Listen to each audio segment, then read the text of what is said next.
नमस्कार दोस्तों, मेरा नाम रिजवाना शेख है। सफलता के रहित मैं रमेश चंद मेहरोत्रा पार्ट 2 कंटिन्यू करती हूँ। दान जरूर दें, पर किसे? दान करना बहुत अच्छी बात है, क्योंकि उसे त्याग करने की क्षमता बढ़ती है और सर्व वस्तु भयावंती नृणाम वैराग्य एवं के अनुसार संसार में त्याग ही एकमात्र ऐसी वस्तु है जो अभय प्रदान करती है, वरना प्रत्येक वस्तु भय उत्पन्न करने वाली होती है। गांधी जी के राजनीतिक गुरु गोपाल कृष्ण गोखले ने भारतीय परंपरा के अनुसार सार्वजनिक जीवन में त्याग करने पर विशेष बल दिया था। उनका कहना था, त्याग में जीवन का सिद्धांत है और लोग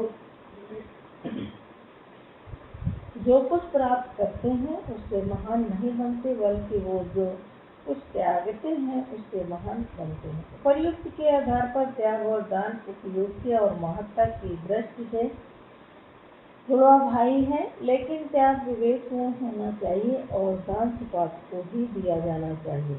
आगे की पंक्तियों में किसी भारी दान की बात न करके केवल भिक्षा या भीख जैसे रोजमर्रा दान की बात की गई है। भिक्षा या भीख मांगने वाले हट्टे कट्टे विद्यार्थी कभी सुपात्र नहीं हो सकते, क्योंकि वे हाथ फैलाने के अलावा कुछ नहीं करते। यदि आप अंध धार्मिक या अति भावुक बनकर उनके भोजन पानी आदि की व्यवस्था में सहयोग कर देते हैं, तो आप उन्हें और भी नकारा बनाते हैं। वे अपना पेट पालने के लिए अंधविश्वासी भक्तों और विवेकहीन दानियों को बेवकूफ बनाने का धंधा करते हैं। कई बार तो वे भिखमंगे लोग ठग ही नहीं, चोर-उचक्के भी होते हैं। वे आपसे कुछ मांगने तक तो आपके हितैषी बनकर कहते हैं कि वे आपके नाम का दिया जलाएंगे, आपके लिए दुआ मांगेंगे, पर यदि आपने उन्हें कुछ नहीं दिया तब वे तत्काल आपका बुरा सोचते हुए आपके विरुद्ध बड़बड़ाते हुए निकल जाते हैं। उनका यह कहना कि उनकी दुआओं से आप संपन्न हो जाएंगे निहायत मूर्खता की बात होती है, क्योंकि यदि उनकी दुआओं में थोड़ा भी दम होता तो वे अपने लिए भी दुआ मांग कर स्वयं संपन्न हुए बिना नहीं रह सकते थे। कभी कभी वे मांगते आपको डराकर, यदि आपने उन्हें दान नहीं दिया तो आपका अमुक नुकसान हो जाएगा। आपको झुकाना चाहते हैं, पर यह उनका चित्त चापलूपन होता है। ऐसे दान भुक्खड़ों से सावधान रहिए। यदि आपको दान देना ही है तो होनहार गरीब बच्चों को छात्रवृत्ति कीजिए, अनाथों की जिंदगी बनाइए, अपाहिजों की मदद कीजिए, बेसहारा बीमारों का इलाज करवाइए, अभागी और संकटग्रस्त विधवाओं का विवाह करवाइए। यदि आपका पेट अच्छी तरह से भर रहा है तो ओवर ईटिंग की बिल्कुल जरूरत नहीं। अपनी समृद्धि में से थोड़ा अभाव वालों के लिए भी कुछ करके देखिए, आपकी आत्मा खिल उठेगी। अपनी संपत्ति का सही उपयोग कीजिए। आप अपने साथ उसमें से कुछ भी लेकर जाने वाले नहीं हैं। व्यस्तता या प्राथमिकता। जब आप कोई मित्र या संबंधी आपसे बार बार अपनी व्यस्तता की दुहाई देता हुआ या कहने लगता है कि उसे बिल्कुल समय नहीं मिल पा रहा है, वह कामों से बहुत घिरा हुआ है, तो समझ लीजिए कि अब वह आपसे दूर खुद में और अन्यों में इतना अधिक लीन हो चुका है कि आपको थोड़ा भी समय देने में तकलीफ महसूस करने लगा है। उसकी बहानेबाजी को भांपिए और जान लीजिए कि अपने को महीनों तक हर वक्त व्यस्त बताना, खुद को जरूरत से ज्यादा महत्व देना और सामने वाले के अस्तित्व की बिल्कुल परवाह न करना है। संसार में ऐसा कोई व्यक्ति नहीं हो सकता जिसे सांस लेने की फुर्सत न मिलती है। मुहावरे के मजाक छोड़िए। देश के प्रधानमंत्री तक के पास निकट के और दूर के लाखों लोगों के लिए समय होता है। वे अपनी इच्छा के और अनिच्छा के भी कामों में किसी भी समान आदमी से कम व्यस्त नहीं होते। यदि शायद यह कहना अधिक उपयुक्त होगा कि वे ही नहीं, अपने हिसाब से प्रत्येक व्यक्ति व्यस्त होता है। कोई मजदूरी नौकरी में, कोई घर गृहस्थी में, कोई रेडियो टीवी में, तो कोई खाने सोने में। व्यस्तताएं सिर्फ दूसरों के बताने के लिए होती हैं, जबकि मूल में सिर्फ अपनी प्राथमिकताएं होती हैं। प्रत्येक सामान्य आदमी दिन भर में दर्जनों छोटे बड़े काम करता है और दर्जनों स्थगित कर देता है, अपने भी दूसरों के भी। उन सब में वह अपनी प्राथमिकताएं ढूंढता है। व्यवस्थाओं का आधार प्राथमिकताओं के अलावा कुछ नहीं है।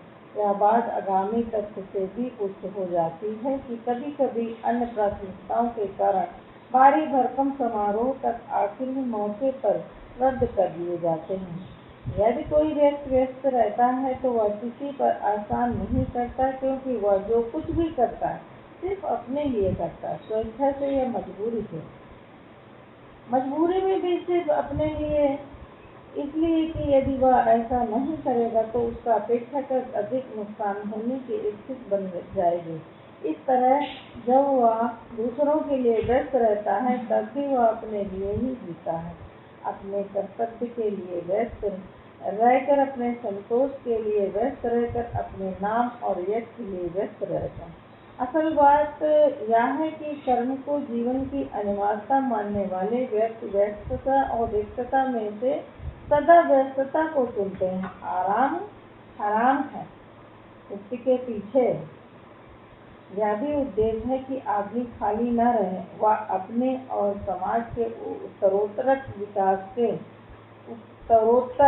विकास के लिए निरंतर कार्यरत रहे। हाथ पर हाथ रखकर बैठने वाले व्यक्ति को भी सम्मान की दृष्टि से नहीं देखा जाता। कर्महीन शब्द इसलिए गाली बन गया। यदि निचल्लों की बात छोड़ दी जाए तो सामान्यतः हर आदमी अपने आगामी दिनों में अधिकाधिक व्यस्त होता जाता है, क्योंकि उन्हें संबंध और दायित्व बढ़ते जाते हैं। आज आपके जितने परिचित हैं कल उससे अधिक संख्या में हो जाएंगे। नए संबंधों के नित्य बढ़ते जाने के कारण आज के लिए यह संभव नहीं रह जाता कि आप पिछले सारे संबंधों को भी घनिष्ठता और तीव्रता के साथ बनाए रख सके। माँ बेटी तक के संबंधों के बारे में सच्चाई है कि बेटी की शादी के बाद जैसे जैसे समय का अंतराल बढ़ता जाता है वैसे वैसे संबंधों की गहराई कम होती जाती है। आदमी जब आगे बढ़ता है तब पीछे की चीजें छूटना जरूरी है। हम आगे के दिनों में अपने संबंधों के मामले में ही नहीं, यदि किसी भी मामले में आगे नहीं बढ़े तो जहाँ के तहाँ रुके रह जाएंगे। हर प्रवाह का यह वैशिष्ट्य रहता है कि पुरानी चीजें जाती रहती हैं और नई चीजें आती रहती हैं। नए विचार मन में आते जाते और बासी विचार दबते चले जाते हैं। पुराना मरता जाता है, नया पैदा होता जाता है। यदि केवल पुरानों से हमने सारी जगह घेरे रखी तो नए के लिए जगह नहीं बचेगी। एक घटनाक्रम इस प्रकार है। पहले साल गुरुजी के शिष्य में से 10 ने उन्हें पत्र लिखे। उन 10 को गुरुजी के उत्तर मिले। अगले साल ऐसे 10 शिष्य और बढ़ गए। अब गुरुजी 20 उत्तरों के लिए बन गए। यह सिलसिला आगे बढ़ने पर गुरुजी अपने सब पुराने और नए शिष्यों को पत्रोत्तर देने में कमजोर पड़ने लगे। नए से संपर्क बढ़ने की कीमत पर पिछले कितने ही शिष्यों के पत्राचार बनाए रखने की क्षमता गुरुजी में नहीं बची। कुछ समय बाद उन्हें अपने अनेक शिष्यों से संबंध कम करने ही पड़े। यदि वे ऐसा न करते तो पढ़ाना लिखना आज छोड़कर दिन रात चिट्ठियां ही लिखते रहते। श्री कृष्ण भी जब द्वारिका गए तब ब्रजवासियों से अपना संबंध बनाए नहीं रख सके। इस सब चर्चा के संदर्भ में चिंतन के लिए आधार वाक्य यह बनता है कि अपनी चाहत के सामने दूसरे की व्यवस्थाओं और दायित्वों के बारे में ना सोच पाना हमारा अज्ञान भी है और हमारी स्वार्थपरता भी है। Thank you.